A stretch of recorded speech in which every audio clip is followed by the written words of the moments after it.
enjoyed that nice lively start to the show here on CRC FM on the 10th of January. It's a Thursday. I still haven't got round what day it is. That Christmas blur is still with me. I don't know how you are finding it, guys, out there. But anyway, big hello to all our friends in Mayo University Hospital, staff and patients. Nice to know you're listening, and hope we're not doing you any disservice in terms of music choices and interview subjects. Somebody told me once that the show is on in the operating theatre, and I thought, my God, the responsibility of that for anybody who is subconsciously listening to my voice and our music. But anyway, perhaps appropriate for my next item, because I'm going to chat to a very nice lady who has for a long number of years suffered from a condition that is often misunderstood, and of course I'm referring to ME. Myalgic encephalitis is the long version of that, but ME is something that used to have some very derogatory nicknames associated with it and caused a lot of misunderstanding as a result. Joining me on the line is Christine Fenton. Good morning to you, Christine, first of all. How are you this morning? Good morning. I hope I am finding you on a good day. No, one of the better days. Thank you. Well, that's good news from our point of view and from yours. ME as a condition, can you tell me a little bit about it for the ignorant out there who might not know what we're talking about? Well, it's a condition that is very poorly understood in Ireland and across the world, and people tend to think of it, and it's misnamed as being associated to fatigue. People are tired, and it isn't that at all. It's much more complex. So it's an illness whereby you appear fine to somebody, and then your energy system is broken. You can't create energy, so suddenly you become very ill. And it's what's called post-exertional neuroimmune exhaustion, whereby you undertake something, maybe have a shower or have a wash, and then suddenly your energy totally drains, and you struggle to get back to bed, and you then can't function. The whole digestive system doesn't work, the neurological symptoms, headache, difficulty sleeping, pain. So the whole gastro system is out, so you struggle to digest food, and eating, the action of eating is tiring, but the action of digesting is even worse. I remember, sorry, I beg your pardon, but I remember coming across a book written by an American doctor, and she would have had a role in teaching and helping patients suffering from AIDS. And she said actually in research she had carried out, it was much more difficult for her to sustain her ME patients than it was to sustain mentally and physically patients who were diagnosed with AIDS. So a very tough neurological disease. Oh, absolutely. And there's a recent piece of research out which actually evidences ME as having a much poorer quality of life than even things like people with kidney disease, cardiovascular disease, MS. But nobody's aware of that research within medical circles because nobody's following it up. So the HSE isn't aware. A lot of people quite often have a condition triggered as a result of a very bad viral infection. ME can come on after something like that, featuring muscle twitching, I believe, post-exertional malaise. In fact, the exercise and how you feel after it is very characteristic of ME, and I believe that social interaction can even bring on fatigue. Oh, absolutely. I mean, even talking on the phone. Yeah. Speaking to people is actually one of the least preferred methods of communication. So within Ireland, because of the lack of support from the HSE and the lack of knowledge in the HSE about it, the support network is literally social media, people writing online to each other because they can take the time over writing. Yeah. They can do a line and come back at half an hour later and do a bit more in order to maintain a communication, because without us supporting ourselves, there's nowhere to turn for help. When we talk about fatigue, a lot of people think we're speaking about tiredness, but fatigue is much more than that. I mean, the body is like a battery that can't hold its charge and needs constant...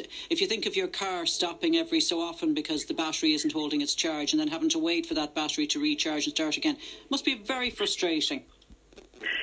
I think one of the hard things is that so many of the people that I know in Ireland with it have had really active lives. They're passionate people, fascinating people with so much to give, and their lives have been stopped, and they're literally within a house, not being able to function or get out. They have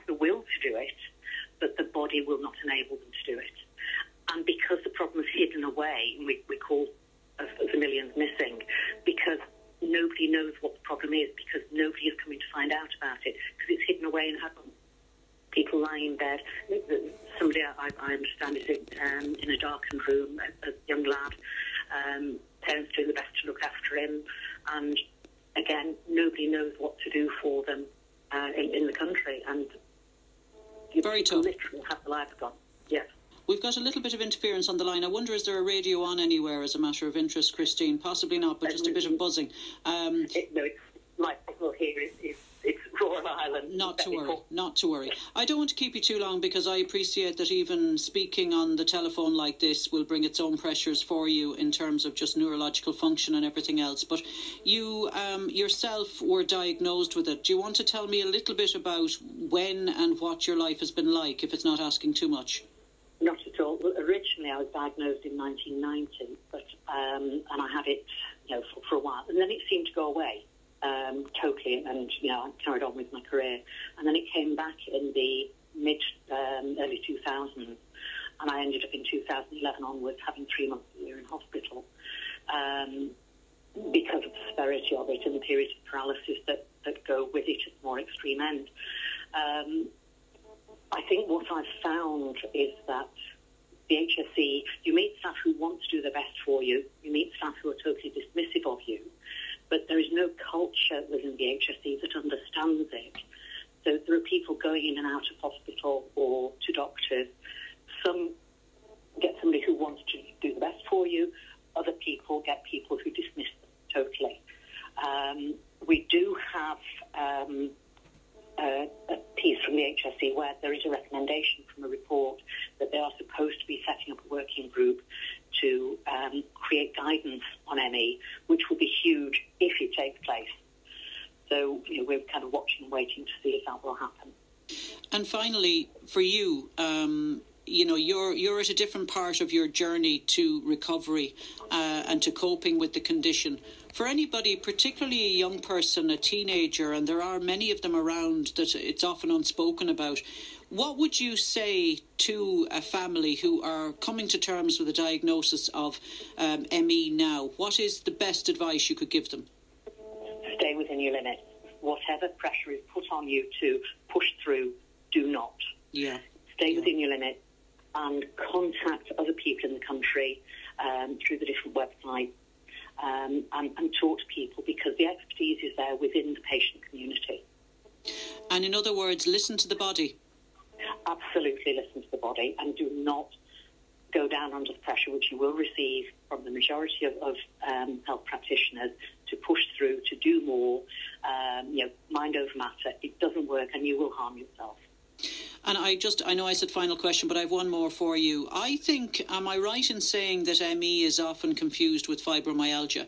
It is, and they are two distinct illnesses. Obviously, a lot of symptoms overlap as they do between ME and MS, but FM, fibromyalgia, is far more focused on tender points and pain, and exercise can be helpful, whereas in ME it is absolutely contrary.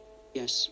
And the ME Trust, can you just remind people of how perhaps they could get in touch with that? I beg your pardon. I presume it's on the internet anyway in terms of contact details. Absolutely. If you just look up the Irish ME Trust, and Declan is brilliant. He'll have a chat to folk, direct people in the right way. Very supportive, very helpful, and as the first point of contact, absolutely well worth doing. So the Irish ME Trust, and say have a chat with Declan. Can I just say a big thank you to you for being brave enough to come on air and talk about this, and also to thank you for sharing your energy and having a chat about it with me. And also, lastly, I want to wish you good days ahead. Thank you, and thank you for taking the time, because the more that this is publicised, the sooner things will happen to make changes. So thank you. You're very welcome, Christine. I hope this is a good year for you. All the best. Thank you, and you. Bye-bye. Bye-bye now. Now, I do apologise about the quality of that line. Christine explained why there was a buzzing, but I just didn't want to not continue with the conversation when Christine had put so much trouble into getting ready to take that call at a time where her energy was up to it, really. ME sufferers out there, just to let you know that myalgic encephalomyelitis is being taken seriously as a serious neurological disease, and the ME Trust is out there for contact. But I'm taking one very important sentence from what Christine said: no matter what age you are, no matter what stage of the diagnosis you are, and that is, listen to the body and pace yourself.